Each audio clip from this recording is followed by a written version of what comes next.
A man in Miller's Creek thought a monster was stalking his quiet farm. Something huge, silent, and dangerously bold. The townsfolk whisper about a strange animal, hungry and dangerous, prowling near their homes. It had the shoulders of a lion, a twisted gait, and it didn't run. It just stared. With Halloween just hours away and children preparing to trick or treat, the town is in a full-blown panic. Rumors were flying about a 6-foot beast snatching livestock, and the sheriff was on a high alert. A wildlife specialist rushed to the scene to neutralize the threat. But the fear instantly turned to heartbreak. What they found wasn't a monster. It was something that left them absolutely speechless.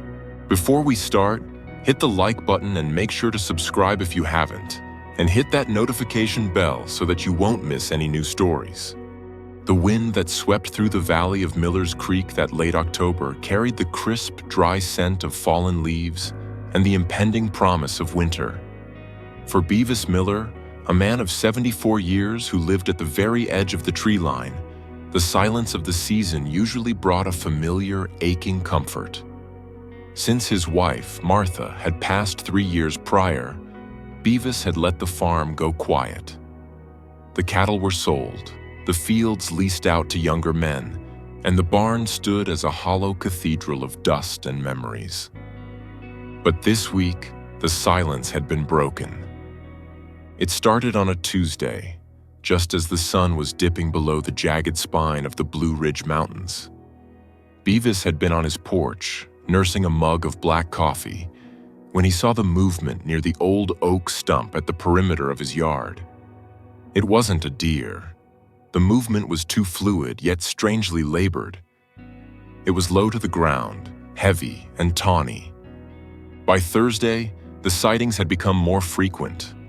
The creature was bold, lurking closer to the house than any wild animal should. To Beavis's failing eyes, it looked massive. A hulking beige shadow with a twisted gait. Friday morning, Beavis drove his rusted pickup truck down the gravel road to Kendy's Corner, the only convenience store within 10 miles. The bell above the door jingled, announcing his arrival to the smell of brewing coffee and floor wax. Kendy, a stout man in his 40s who knew everyone's business before they knew it themselves, leaned over the counter. "Morning, Beavis. You look like you haven't slept. The rheumatism acting up?" Beavis shook his head, grabbing a carton of milk. "Ain't my joints, Kendy. It's that beast. I saw it again this morning. It was drinking from the rain barrel by the shed. It's big. Real big."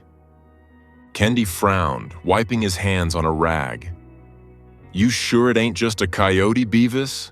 Or maybe old man Miller's stray dog?"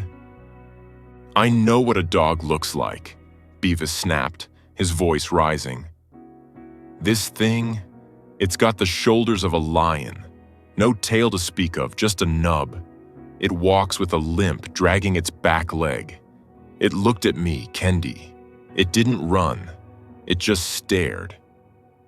A hush fell over the 2 other customers in the store. "A mountain lion?" Mrs. Gable, the town librarian, whispered from the magazine rack. "Here? I thought they were extinct in these parts." "They come down from the high country when they're hungry," Beavis said darkly. "And this one looks desperate." Kendy's face went slack with worry. He looked at the calendar on the wall behind the register. It was October 30th. "Beavis, Halloween is tomorrow. The kids. We've got the hayride planned, and the trick-or-treating route goes right past the turnoff to your place." The realization hit the room like a cold draft.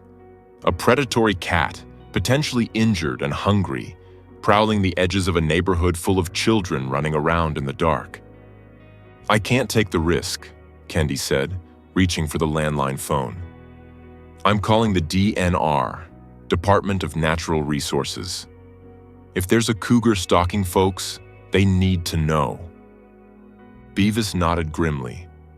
"You do that. I've got my shotgun by the door, but I don't move as fast as I used to." By the time the sun began its descent on Friday afternoon, the panic in Miller's Creek had fermented into a full-blown uproar. Rumors fly faster than crows in a small town. By noon, the story was that the lion was 6 feet long. By 3 o'clock, someone claimed it had snatched a calf from the farm down the road, a claim that was entirely fabricated, but no one checked. Beavis sat on his porch, his shotgun resting across his lap, watching the tree line.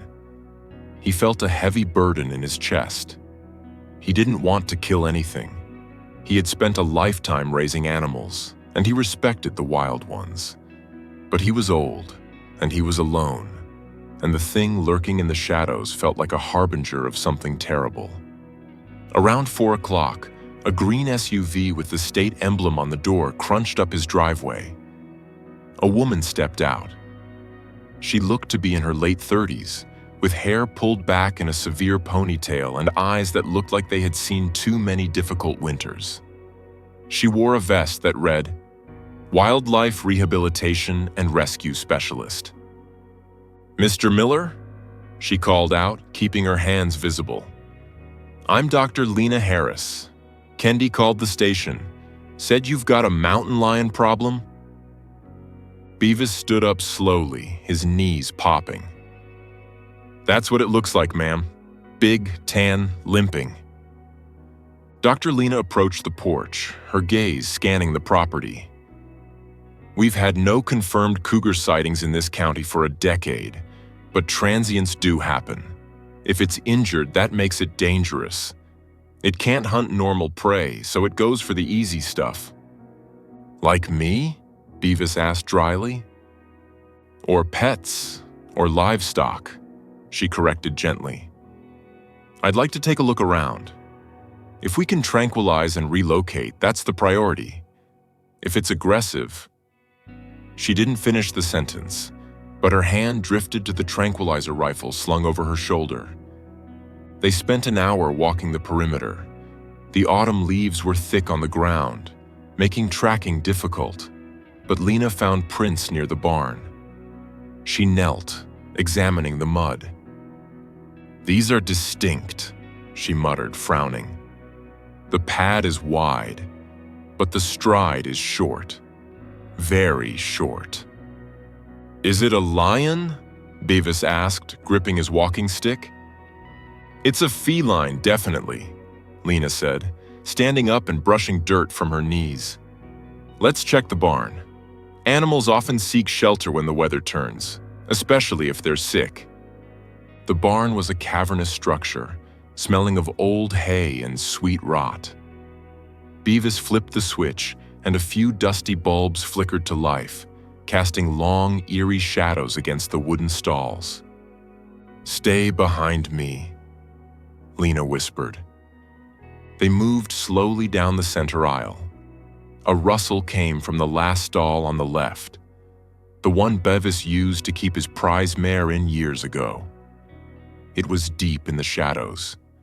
A low, guttural growl vibrated through the air. It wasn't the roar of a movie monster. It was a sound of pure, defensive terror. Lena raised her rifle slowly. She clicked on a high-powered flashlight attached to the barrel and swept the beam into the stall. The light hit the corner, illuminating a pile of old burlap sacks. There, pressed against the rotting wood, was the creature. Beavis gasped. "Lord Almighty!" It was hideous to behold. It was large, yes, but not because of muscle. Its body was swollen, distorted. Its fur was patchy, with great swathes of raw, pink skin exposed to the cold air.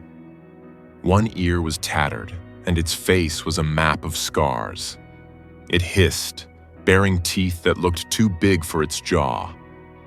Dr. Lena lowered the rifle slightly, squinting. She took a step closer, disregarding her own safety protocols. As the beam of light focused, the color drained from her face. She turned pale, her hand trembling slightly as she lowered the gun completely. "Doctor?" Beavis asked, his heart hammering. "What is it? Is it rabid?" "It's not a mountain lion, Beavis," Lena said, her voice barely a whisper, thick with sudden emotion. "It's a bobcat, but I've never seen one like this." "A bobcat? It's huge." "She," Lena corrected.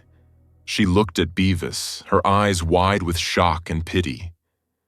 "She is suffering from a severe case of mange, which is why she looks so strange and hairless. The swelling, the distortion." Lena swallowed hard. "Mr. Miller, she's not just fat. She is heavily pregnant, and she's deformed." Beavis squinted. "Deformed?" "Look at her front legs," Lena pointed. "It's a congenital defect, or maybe an old injury that healed wrong. She's bow-legged and crippled. She can't hunt. She can barely walk." The realization washed over Beavis. The lurking monster wasn't stalking him. It wasn't looking for children to eat. It was a crippled, sick mother, dying of hunger and cold, looking for a place to lie down and bring her babies into the world. The fear that had gripped Beavis's heart for 3 days evaporated, replaced instantly by a profound, aching sadness. He looked at the animal again. He didn't see a beast anymore. He saw eyes that were wide with panic, mirroring the loneliness he felt in his own empty house. "She came here for help," Beavis whispered. "She came here to die," Lena said softly. "She's likely starving. The mange lowers her immune system. Giving birth in this condition, she probably won't survive it. The standard protocol here, Mr. Miller, is euthanasia, to end the suffering." Beavis looked at the vet. He looked at the trembling creature in the corner, who had stopped growling and was now just watching them, defeated. "No," Beavis said. The word came out stronger than he intended. Lena looked at him. "Mr. Miller, it's going to be messy. It's risky. She's a wild animal." "She's a mother," Beavis said, his voice cracking. "And this is my barn, my Martha. She never turned away a stray cat in 40 years of marriage. If I let you shoot that poor thing while she's carrying babies, I'll never be able to look at Martha's picture again." Lena stared at him for a long moment. Then, a small, determined smile touched her lips. The color began to return to her face. She engaged the safety on her rifle and set it down against a post. "Okay," Lena said. "Okay, then we have work to do. We need to make this a quarantine zone. We need blankets, clean water, and food. High-protein wet food, now." The next 6 hours were a blur of activity that Beavis hadn't experienced in years. The lethargy of his grief was pushed aside by the urgency of the mission. He ran to the house, stripping the linen closet of his oldest, softest towels. He fired up the wood stove in the tack room adjacent to the stall to raise the ambient temperature of the barn. Kendi called around 6 o'clock. "Beavis, the town is gathering at the fire hall. People are talking about forming a hunting party. Did the DNR get the lion?" Beavis held the phone tight. "You tell them to stay away, Kendi. The DNR is here. The situation is under control. Tell them the area is contained. But if anyone sets foot on my property with a gun, they'll answer to me." He hung up before Kendi could ask questions. Back in the barn, Lena had managed to administer a sedative dart, a mild dose, just enough to calm the bobcat without harming the kittens. The animal, whom Beavis had mentally started calling Hope, was sleeping fitfully. Lena was able to apply a topical treatment for the mange and check the fetal heart rates with a portable Doppler. "Fast," Lena said, listening to the whoosh, whoosh, whoosh coming from the device. "But strong. She's going into labor, Beavis. The stress of us being here triggered it." Outside, the wind picked up. A storm was brewing, lashing rain against the tin roof of the barn. It felt like the world was closing in, isolating the three of them in that circle of warm light. Beavis sat on a hay bale watching Lena work. "You think she knows?" he asked. "That we're trying to help?" "Animals know intent," Lena said softly, arranging her surgical kit. "She knows she's warm. She knows she's not being chased. That's more than she's had in a long time." Around midnight, the labor began in earnest. The sedative had worn off and Hope woke up. She didn't try to attack. She was too busy with the ancient, consuming work of birth. She panted, her deformed body shuddering with contractions. It was heart-wrenching to watch. Every movement seemed to cause her pain in her disjointed hips. Beavis found himself holding his breath, his hands clasped together in prayer, something he hadn't done since the night Martha died. "Come on, girl," he whispered. "You can do it." The first kitten arrived at 12:30 a.m. It was tiny, wet, and spotting. Lena moved in quickly, checking the sack. "He's breathing," she announced. Over the next 2 hours, 3 more followed. But the mother was fading. Her breathing was shallow. She lay on her side, barely licking the newborns. The mange had taken so much out of her, and the effort of birth was the final blow.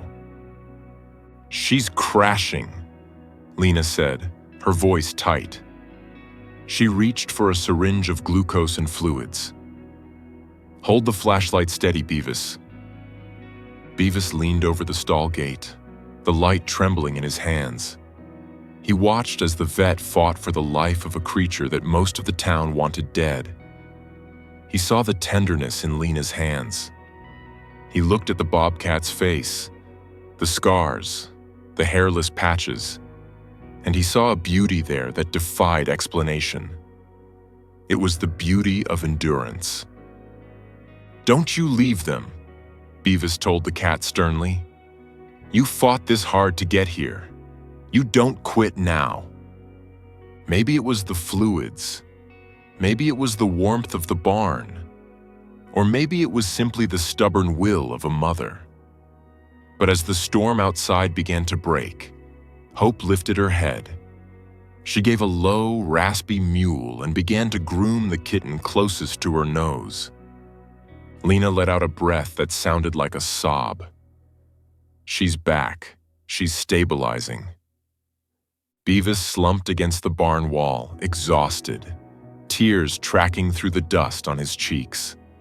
He felt a lightness in his chest he hadn't felt in years. The sun rose on Halloween morning, bright and clear. The storm had scrubbed the sky clean. The town of Miller's Creek was still on edge. The rumors of the monster had not abated. In fact, because Beavis hadn't reported the kill, people were more anxious. At 10 a.m., a convoy of cars pulled up to Beavis's gate. It was Kendi, followed by the sheriff and a half-dozen concerned neighbors. They stayed by their cars, looking toward the house nervously. Beavis walked out onto the porch. He looked tired, his clothes wrinkled, but he stood straighter than he had in a long time. Dr. Lena stood beside him, looking equally exhausted but smiling. "Beavis," the sheriff called out, hand resting near his holster. "Everything all right? We didn't hear from you? Is it gone?" Beavis walked down the porch steps and approached the gate. He looked at his neighbors, people he had known for decades, people he had pulled away from in his grief. "There is no lion," Beavis said clearly, his voice carrying in the morning air. "But you said," Kendi started. "I said there was a beast," Beavis interrupted. "I was wrong. There was just a neighbor in need." The crowd murmured, confused. "Come on." Beavis waved them forward. "Quietly, and leave your guns in the cars." Hesitantly, the group followed Beavis and Dr. Lena to the barn.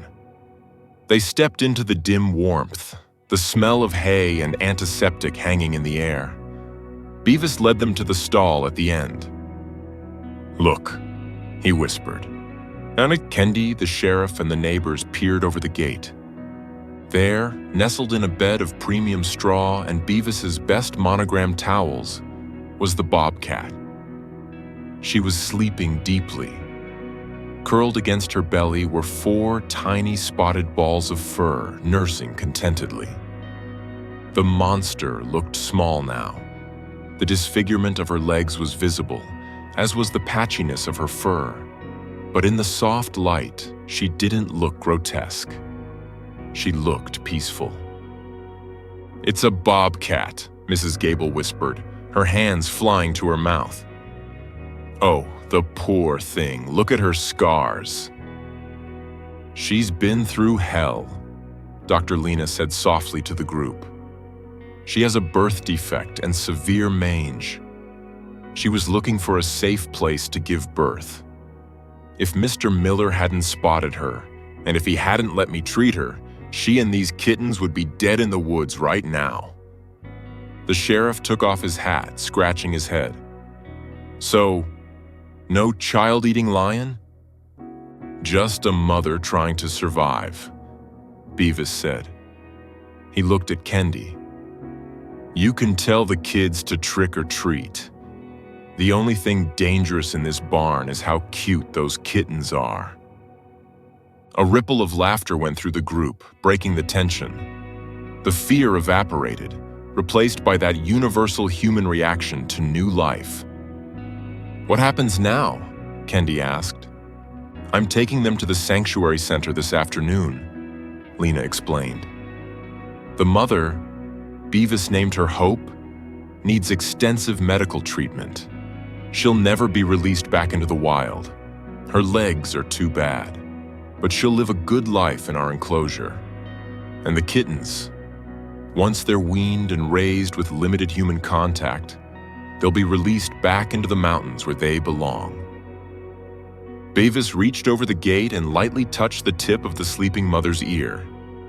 She didn't flinch. "You'll keep me updated?" Beavis asked Lena. "You can visit whenever you want, Beavis," she smiled. "You're the godfather, after all." That evening, Halloween night, the atmosphere in Miller's Creek was different. The dread was gone. In its place was a story that was already being woven into the local lore. Not the story of the beast of Miller's Creek, but the legend of Beavis and the bobcat. Kids in costumes ran up and down the road. When they reached Beavis's driveway, they didn't run past in fear. Beavis sat on his porch in his rocking chair. He had a bowl of candy on the table beside him.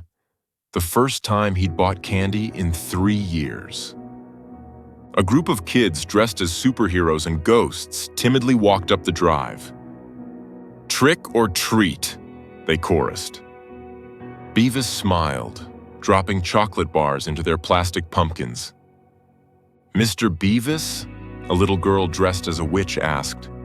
"Is it true you saved a tiger?" Beavis chuckled, a warm, rusty sound. "Not a tiger, sweetheart. Just a bobcat, a special one. My dad said she was a monster, but then she turned into a mommy," the girl said seriously. "That's right," Beavis nodded, looking out toward the dark outline of his barn.